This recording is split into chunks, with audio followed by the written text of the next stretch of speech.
Hi guys, this is Sugandha Rahul from INS and we have Kabir Khan to talk about his upcoming project. Hi Kabir, welcome to INS. Thank you so much. So I know that you are extending, revisiting your old documentary with this series. Tell me, how has the project been close to you over all these years while you were making and finally realizing your dream and making it a reality? See, I think it's because of the way I experienced this project is why it's been so special to me. I was just a few years out of film school, and I got the opportunity of taking Captain Lakshmi Sehgal, who was a commander of the Rani Jhansi Regiment. She was 86 years old at that point in time, and Hillen Saab, who was also 86. And very senior officer of the Azaadi Fauj, and driving with them for 3 months from Singapore through Malaysia and Burma, retracing the route that the Azaadi Fauj had taken during World War II. So to experience that firsthand was, I've often said this, it was a life-altering experience for me. So I made that documentary, also called The Forgotten Army, and that documentary got me a lot of attention and acclaim, and I often say it's probably the start of my career. But the story never left me. And the story is something that I always believe that needs to be told at a larger scale, at a wider platform. And that's the reason when I first decided to write a story, a script, Forgotten Army is the first script I wrote. Because, if there's one story that made me want to become a filmmaker, it's this. But unfortunately, the scale was so huge that I realized that nobody's going to give me the budget for something as big as this. And that's when I made then my first film, Kabul Express, and then but after every film I would pick this up and say, okay, I want to do this, and then finally 20 years later, I made it as as original series. But you when you started, you wanted to make a movie. Yes. So how did it turn into a series? So when I first wrote it, you have to also understand there were no other platforms. There was only movies, right? But slowly over the years, platforms have developed that are now doing content and storytelling at a scale larger than films also. And so in my initial discussions with Amazon, that's what I realized. I said, they are ready to give me a scale far bigger than films, and they are excited about the story. It's not about stars. They want to work with new actors. I was very excited to work with new actors. So I realized the excitement is only about the story. And honestly, James Farrell, the person from Amazon who was talking about, he said that. He said, the star of the show is the story, and that's what we want to spend the money on.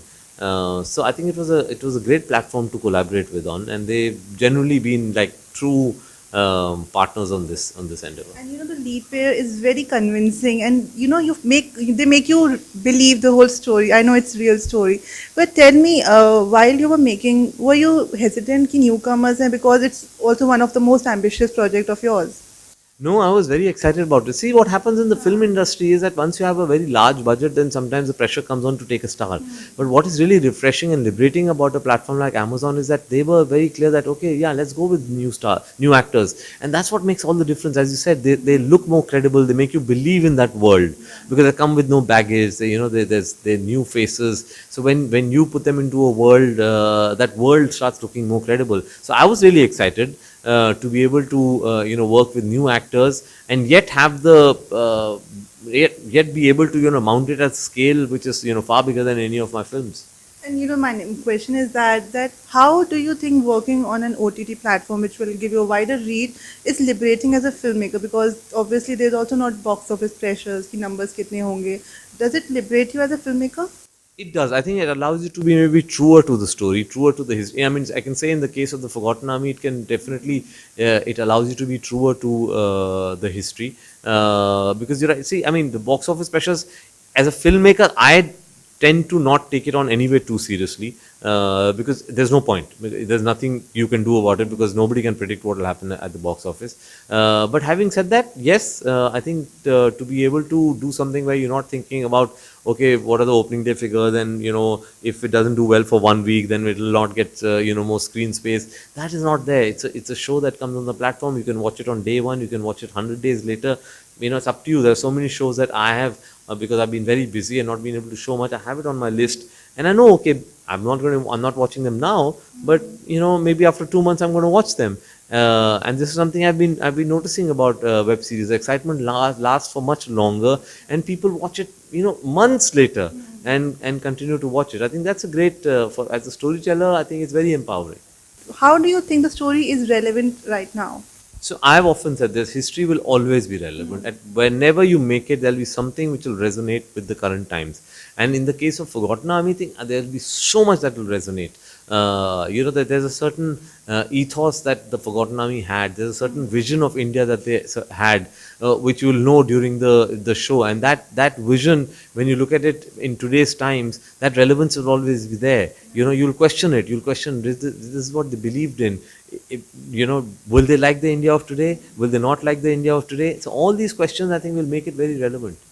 And like, tell me, like, patriotism and brotherhood are two things that always are very integral part of your any story that you tell.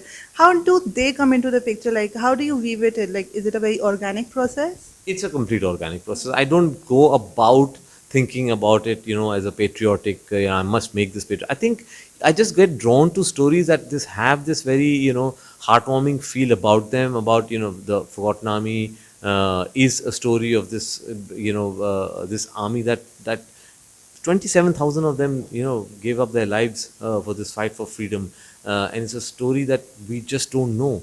So therefore, I felt compelled that this is a story that needs to be told. It's a story that we all must know about, and that's why I've sort of made this film. Because I said the series, because the point is, what happened with this army between 1942 to 1945 is a completely unknown chapter. And tell me, like, I know it's very initial stage. Tell me, do you also foresee transforming into a franchise base, as in, telling more forgotten tales with after this series?